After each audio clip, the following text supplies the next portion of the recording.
ഇന്നത്തെ നമ്മുടെ നോമ്പുകാല വിചിന്തന വചനം നമുക്കെല്ലാവർക്കും അറിയാവുന്നതുപോലെ യേശുക്രിസ്തു നമുക്ക് വേണ്ടി ഒരു പുതിയ ഉടമ്പടി, അതായത് വിശുദ്ധ കുർബാന സ്ഥാപിക്കുന്ന വചനഭാഗമാണ്. വിശുദ്ധ ലൂക്കായുടെ സുവിശേഷം 22-ാം അധ്യായം 19-ാം തിരുവചനം. പിന്നെ അവൻ അപ്പമെടുത്ത് കൃതജ്ഞതാ സ്തോത്രം ചെയ്ത് മുറിച്ച് അവർക്ക് കൊടുത്തുകൊണ്ട് അരുളി ചെയ്തു, ഇത് നിങ്ങൾക്ക് വേണ്ടി നൽകപ്പെടുന്ന എന്റെ ശരീരമാണ്, എന്റെ ഓർമ്മയ്ക്കായി ഇത് ചെയ്യുവിൻ. ആമേൻ. ഈ ഒരു നിമിഷം ഇന്ന് വരെയുള്ള നമ്മുടെ കൊച്ചു ജീവിതങ്ങളെ ഒന്ന് നോക്കാം. ഒത്തിരി തിരക്കേറിയ ജീവിതത്തിലൂടെയാണ് നാം കടന്നു പോകുന്നത്. എല്ലാ ദിവസവും ഒരു വിശുദ്ധ കുർബാന സ്വീകരിച്ചുകൊണ്ട് നമുക്ക് ജീവിതം ആരംഭിക്കുവാൻ സാധിക്കുന്നുണ്ടോ?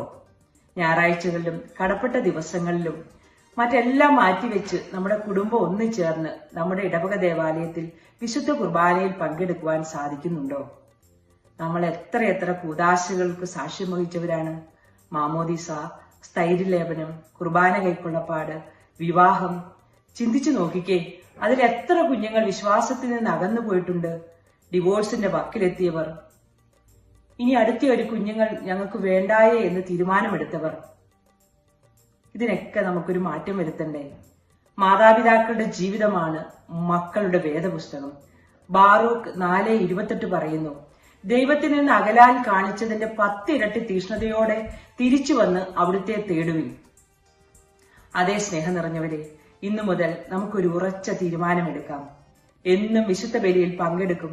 നമ്മുടെ കുഞ്ഞുങ്ങളുടെ ഓരോ ബർത്ത്ഡേയിലും നമ്മുടെ മാതാപിതാക്കളുടെ വെഡിങ് ആനിവേഴ്സറി വരുമ്പോൾ നമുക്ക് കിട്ടുന്ന വേതനത്തിൽ നിന്ന് സ്വല്പം നമ്മുടെ വൈദികന്റെ കയ്യിൽ കൊടുത്ത് കുടുംബം ഒന്നു ചേർന്ന് അന്നത്തെ ബലി അർപ്പിക്കാം.